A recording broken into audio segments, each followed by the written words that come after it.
Welcome to another session of the Learner's Mindset. I'm Dr. Dwayne Hrapnick. And I'm Dr. Talissa Thibodeau.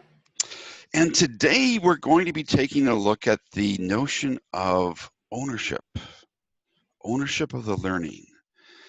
How does the student take ownership? How do you give that student ownership? How much control do you give up? All these sorts of things that are going to be extremely important. And to maybe set the context, for those of you who are not overly familiar with the constructivists that we are, or that perspective, people like us, people like Dewey and Piaget and Bruner, have all held that the learner is responsible for taking ownership of their learning by making those meaningful connections. And Mortimer Adler, for example, likened the learner to a plant, and he likened learning to something being organic, and the teacher was like a farmer, and the teacher nurtured the plant, created the right type of environment, but the plant had to grow. He also likened the learning environment to that of a doctor and the patient, where the doctor creates the circumstances, maybe sets the bone, and then the patient is the one who does the healing. So the learning is the responsibility of the learner. But to make that happen, you've got to give the learner ownership of the learning. So this is where we're going today. Well, I'll turn it over to you, because I know you and I talk about this an awful lot, and I'm interested to hear what you have to say about our starting point. Yeah, I think that ownership of the learning does happen here. It has to happen inside the learner itself. So it's interesting, the perspective and the context you set up, because I notice oftentimes when we're working with students, students in our program especially, that really take ownership of the learning, go all out, okay? They actually are thinking of A through Z and how it's going to impact me and others and students, and you know, it's really amazing to watch that happen. But then again, you know, if we struggle to take that ownership, and sometimes that happens when maybe we're doing something we don't always like to do. You know, when we struggle, it's like a task or a job. You know, it's like, oh, it's difficult. You know, difficult to get through. But once we make that step over into ownership and really taking the reins and moving forward with our ideas and kind of putting that enthusiasm behind it and you know, getting excited about what we're doing, or taking that ownership, everything changes. The whole game changes. Learning happens, and that deeper learning happens. So I find when, you know, folks take ownership, deeper learning occurs. So when we go back to learner's mindset, to me, ownership is one big piece of having that learner's mindset, and that's really causing us to kind of step back a little bit and let the learner kind of see these things for themselves and really understand that what they're doing makes a difference, and it gives them that opportunity to work on something that's significant to them when they take that ownership. Does that make sense? Oh, it does. You said something that I think is really significant. You said, you know, we step back a little bit and let the learner really engage in those ideas. I'd almost argue that we step back enough to get out of the way and let the learner learn, as opposed to requiring the learner to share information back or give us back what we expect of them. And when the student does take that ownership and they engage, it makes a very, very significant difference.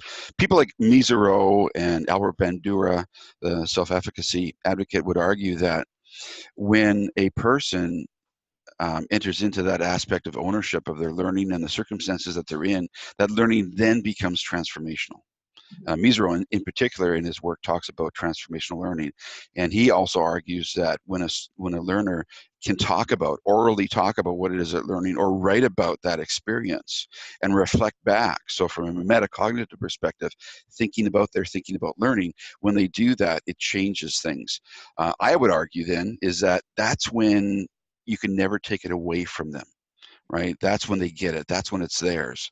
And in terms of assessing learning, or assessing what a learner has done, when learners hit that point where they've taken that ownership and they create something, they build something, they design something, they assemble something, and they've got that pride of ownership, wow, it's theirs. That you then know that you've achieved that goal of letting go of enough control to allow that learner to come in and take that ownership and to really engage.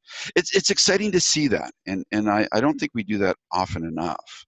And part of the problem with that is that our systemically, you know, our system of education is really about preparing people, getting them to the next level, and there's standards that have to be met, and so you're checking things off the list. And we have a tendency to lose sight of the fact that learning isn't about checking that off the list. Learning is about that struggle. Learning is about dealing with that frustration. Learning is recognizing that it didn't work the first time, and you've got to try again. You fail forward. That's a term that we use a lot. So, you know, that ownership of learning is really there's so much involved, so much involved. Yeah, I was just thinking about how important it is for us to act as mentor, coach, facilitator, guide, and how, you know, students might question, you know, if you step back this much, how much freedom do I have? Is it almost too much freedom? But when you tie it back to the perspective of you were given enough freedom to work on an authentic project that was going to change the teaching and learning landscape in your organization, or aim to do that, and maybe you're moving forward with an innovative idea, you know, we might be able to, we're going to help you, coach you, and guide you, but at the same time, you have to be the one that sees this is working, this is not working. Maybe I didn't articulate my vision the way I thought I did. Maybe I didn't actually use some of the influencer model or 4DX strategies that I've learned or read about, and some of the leadership traits that I could have. So how do I tweak, modify, mold, and adjust what I'm doing to get where I want to be, or to move this move this innovative idea forward? That's all part of the learning process. That's part of, you know, when you dip into ownership, you start thinking about self-regulated learning. When folks are leading an innovation plan, or they're excited about something, maybe they're working on you know, communities of practice. You know, there's opportunities all the time that we can take and take advantage of. But we have to always step back and take a look and realize what we're doing is going to impact other folks. You know, what is the biggest impact we can make?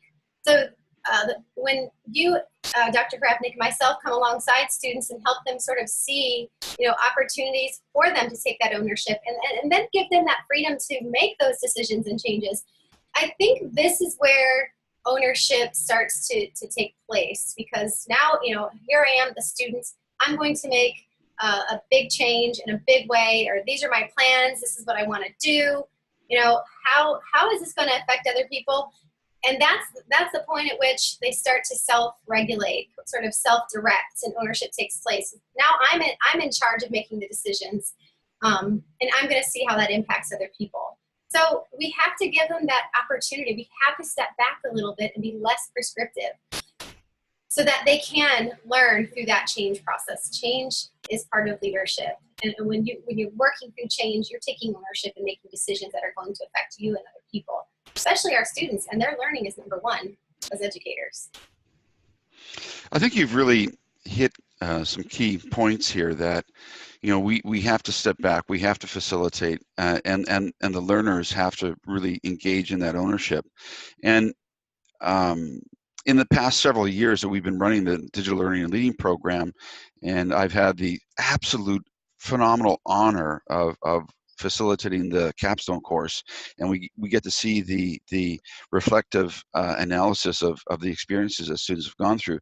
One of the most consistent themes that we see coming out of that reflection is that learners wish they would have engaged or taken ownership sooner. If there was a regret that they had, they might have waited, you know, until, if they would have taken ownership sooner and really trusted the system, or trusted us as instructors, and trusted the fact that within the DLL program and within the COVA approach, you know, that we really are giving them choice, ownership, and voice through that authentic learning opportunity. When they did take ownership, it changed everything.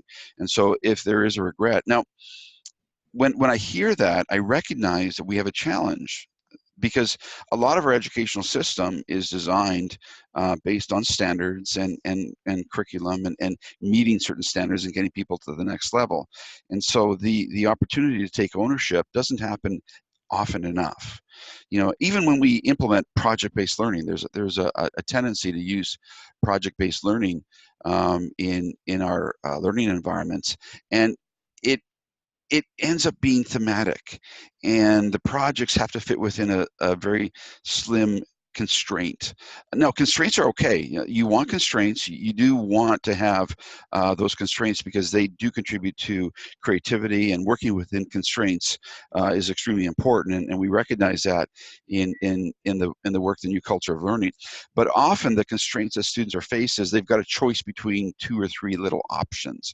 Well, that's not just constraints. You're limited. So then you don't really get to take ownership, because the ownership has to be something that you want to own. And so I think another reflection that I've seen with the students is that especially the students who are teachers, because only half of our students are actual teachers. A lot of our other students in the program come from other disciplines, but the students who are teachers recognize that when they really let go and let the learner do something and have that project that is theirs, they really own it, and it forces the instructor to actually learn a little bit about the topic that the student might be working on, and it forces the instructor to sort of move out of their comfort zone, because you are facilitating maybe learning that is happening in an area that you're not an expert. But when you do that, when you allow that learner to really take ownership, and the authentic learning opportunity is authentic to the learner, it's theirs, that ownership that the learner has makes all the difference in the world. And then when our educators in the DLL program recognize that key point, they had to let go. They had to let go enough to allow the learner to go down that path, and to recognize, guess what? They are going to fail. They're going to stumble. They're going to get annoyed. They're going to get frustrated. But that's okay, because you come alongside them and you encourage and support and let them know that, hey, listen, the quicker you fail, the sooner you're going to fix the mistake and move on to the next thing. So I think it's really important that they see that. But we don't do this enough. We do it in the DLL program, but I don't think we do it enough in other areas. What are your thoughts on that? Dr. H, that's life. We make decisions constantly, and we have to own our decisions and move forward with them. That's life. That's an authentic context, what you're talking about. You couldn't have said it better. There's this notion, and I read quite a bit about it in the courses and discussion boards, that there's quite a bit of fear of, teachers not having control over what the students are doing. And I'll often see and read students lament that I can't get other teachers to get on board with using or implementing technology, because they're fearful that if they let go of a little bit of control, they're going to lose control completely. When in all actuality, if you set up a significant learning environment where the learner is working on something authentic and important to them, they have a little bit of opportunity there for choice, ownership, and voice in that authentic learning opportunity, whatever that may be. Maybe they come together and they collaborate on a group project and they build something meaningful for a high school Spanish class. I mean, it's something that they come together and they do, and each person has a part or a piece of that. These kids actually supersede the expectations that were there in the first place. And they actually meet all the standards of the content and curriculum that was set there to begin with, and then some, because we just shift our focus just a little bit and allow them a little bit of freedom to go about and almost teach themselves as they're learning, right? And as they're working on projects together and or by themselves, I mean, whether they're doing an individual or a group project. So it all, to me, goes back to the authentic context. If we want our students to take ownership of what they're doing, they have to have opportunities to realize the work they're doing is, one, important, two, that is significant to them, and it adds to their interests and their pocket of experience and what they really want to do. But everyone wants to be part of something bigger than themselves. And so, three, it needs to add to a larger, broader context. I think we need to sometimes step back and say, what am I really doing? Am I teaching learners, or am I teaching standards? Am I teaching kids who are going to go out into the real world and actually make some of those changes and walk through the learning process and have that opportunity to take ownership and learn as they go? Or am I telling them what they need to know and then repackage this up for me, and so that I know that you've learned the content and the material? I would suggest the latter is better, simply because I think in my own world, if I'm doing something and I'm learning, things that are just, if my husband, okay, let me give you a real world example. My husband's back there making, a chicken coop, and he's having his fun. He's out there, building coops and chicken tractors. If you're a farmer, you know what a chicken tractor is. And I don't have much interest in that. So if he's going to ask me to go back there and bang a few hammers, now, oh, okay, this is great, wonderful for you. But, it maybe didn't have a big impact on me. Now, I come back here and I do videos like this, and I think about educators. That is important to me. I take ownership of this. And my husband takes ownership of that. Of building the chicken coops and the tractors and farming and raising chickens. And, it's our own interests. So can we really put students in a tube and say, this is important, learn this stuff, when their interests are in different directions? Well, I think you've touched on something, again, that is so important. And I'm going to bring in an example from one of our digital learning and leading students. It was a recent reflection that I read, and I had a conversation with her about this. And she is a middle school teacher, and she found that in her blended learning environment, which was part of her innovation plan, that she very quickly realized some of the stock video and some of the stock material that met the standards really wasn't engaging enough for the learners. When she recognized that it was better for her to start to create her own videos and to focus on the things that were really important to help the learners to become who they needed to become, some of the students in the class picked up on her making the videos, and they immediately said, well, can we help? And within a matter of a few days, a week or so, a couple of weeks, the students got engaged in creating the videos. And she found that some of the most disruptive students that she had were actually interested in creating the videos, and by allowing them to take ownership of that creation process, she showed them respect that they had the capability to make a difference, and the discipline issues went away. Her classroom became noisy and loud, but there were no longer any discipline issues. People weren't being disrespectful because she respected them and trusted them to do the things that were necessary. And when students take ownership and they're creating and they're building and they're doing something that's meaningful to them, and they can share it with others, that's the key thing. We're social beings. We want to share what we've learned with others when we bring others into the process. And then the collaboration that happened, you had, again, we're talking middle school. These can be tough kids to work with, right? They all have attitudes. If you haven't been in that, well, actually everybody knows somebody in middle school, right? You understand the attitudes.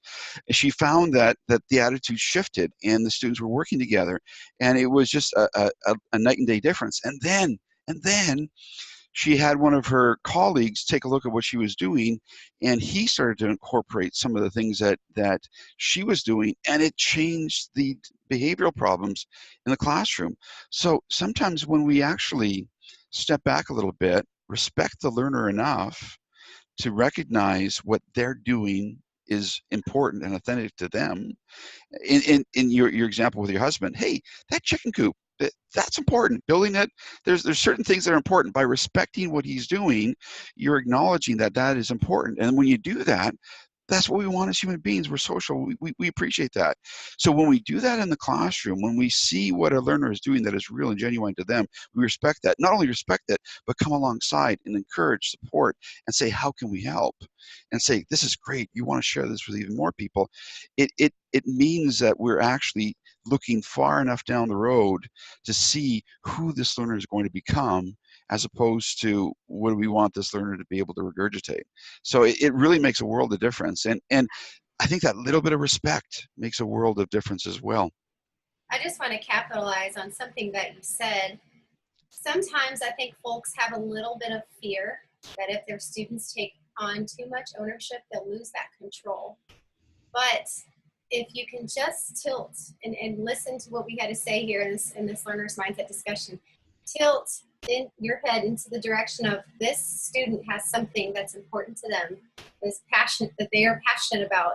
They're going to make what we're learning come to life for themselves. And this is going to be socially, it's going to be shared among other students. Other students are going to take watch that child come alive, or that middle schooler come alive whenever they're excited about what they're doing, that's not something to fear. Let the kid take a little bit of that ownership, see where he goes with it. Then they come back with something much larger than you ever expected. The learning is going to go deeper. They start finding a passion and interest and a pathway for themselves. Even those kids who have those behavior management issues, that we can, as teachers, and I can say this as having been in the classroom 11 years, we can step back a little bit and allow these kids to explore, experiment, have some imagination and creativity. That's okay. They're going to learn more than what you expected in the first place if they go down the authentic context pathway and are given a little bit of freedom to learn. In addition to that little bit of freedom to learn, I think we also have to be cognizant of the fact that we have to give them enough freedom to fail. And what I mean by that is we don't want to have people be totally destroyed by failure. No, we don't want that. But what I mean is there are times when life presents some challenges, and there's only lessons that can be learned by making a few mistakes, and then by recognizing through an authentic opportunity that, yeah, that was a lesson that I had to actually learn on my own. I had to experience it. I had to feel that. I had to see that. I had to be immersed in that to recognize, yeah, I'm not going to be doing that down the road. But there are certain lessons you don't learn unless you experience them. So we do have a tendency to try and prevent failure from happening, when actually failing and failing forward, and errors and error recognition and being able to making those adjustments are instrumental for learning. So I think I think the authentic learning opportunities and that ownership that comes from that is extremely important in terms of helping people to learn. There is another fear. There is another fear that I think we have to talk about. We talked about a couple of fears that students have. So as an instructor in this master's program that we have, some of our students have a fear of, well, what is it going to take for me to get the A? I'm afraid, I know how the system works. I know if you tell me what you're going to give me, I'll give you exactly what you want, professor. So when students are asked to do something that is real and authentic and to take ownership, they're automatically concerned about grades. Well, I'm used to getting the A, and now I don't know how the system works. How do we deal with that? How do you lessen those fears? What are your thoughts on that? Well, I think of John C. Maxwell's work, and I was thinking about this back when you were talking about failing forward. And he says in his text, get a new definition of failure. Rewrite your definition of what failure actually means. So, and by that he says, failure is an incident. It happens once. It doesn't define you. Okay, so anything below an A for some students, I failed. And I encourage them when I teach, the first course of the program, I go through some failing forward strategies. I talk a bit about, you really need to take a look at what you're defining yourself by. Are you defining yourself by anything less than an A and calling that a failure? Are you taking those authentic learning opportunities you've had and turn those challenges, those challenges you've experienced into opportunities to grow? What is your definition of failing? And all of that comes together. So I really get them to start thinking about how they're using a grade to define who they are and getting away from that, because that goes back to Thorndikean standardization practices of everyone has to be a certain way. It also reinforces the false notion of the fixed mindset. So if you think of Carol Dweck's work, right? So this idea that you're defined by your output, your results, is really something of the fixed mindset. Whereas with a growth mindset, there's that recognition that a challenge, or not being at the top of the stack, so to speak, is just part of the process. And I think it's really important as instructors. What we do when we're assessing students is that we're always providing feed forward. So rather than saying what a student has done wrong, you're always instructing, say, listen, this is a great idea you have here. You've started this project very, very well. This blended learning initiative, I think, is going to work exceptionally well. You've got a station rotation model that is useful. But some of the constraints that you've put in here will prevent students from taking ownership. You might need to look at, letting the students be a bit more engaged in these areas. So you point to things that can be even better. You know, because quite often students are their biggest critics, and they often know what's not going to work. And so you point to the things that can be improved, because you always want to build on that solid foundation. And so when you incorporate, you know, that notion of failing forward, and reinforcing the growth mindset, and using positive feed forward and feedback, then learning really becomes a wonderful experience. That still is a little frustrating, and that's a little annoying, you know. And there's a myth, I think, that we perpetuate, that learning should be a really easy thing, and if you don't find it easy, well, there's something wrong. No, learning can be frustrating. That's part of the process. We're human entities, you know. A little bit of struggle, I think, is important in that learning process. And I think we do our learners a disservice if we try to take total ownership and shield them from the reality of the real world. You make a good point there, because I think about, if we take full ownership of what they're doing, we actually own their work, right? We don't want that to happen. That's the opposite of what we want to happen. So when I go back and I think about some of the feed forward that I give students in courses, I'm asking a lot of questions. I'm probing their thinking. I'm not necessarily probing what you're doing. I'm getting them to think, how can I maximize the benefits, or make this more significant if I just tweak it this way, or look at it from this perspective. And that is, I think, building opportunities for them to kind of put their own gauge on their progress, and you know, kind of tapping into, how did this decision I made impact these students, or will impact these students, or you know, I'm going to stand up and I'm going to be a trainer, for a district trainer, and I'm going to share, how did I actually communicate a message? Did I just teach them, or did I actually move them? Head won't go where the heart hasn't been. You know, so I'm always thinking about giving those feed forward strategies to help them as they learn, and you know, providing those opportunities and saying, you know, failing forward is okay. If I have nowhere, me as an instructor, if I have nowhere to climb to and I'm at the top, I feel like I'm not making progress, because I know there are so many perspectives all over this world that I could gain from. And I try to do that. I try to model what I ask my students to do as well. You know, seek other people's thoughts about things, you know, come alongside other people, get others' opinions, ask your students, what do they care about?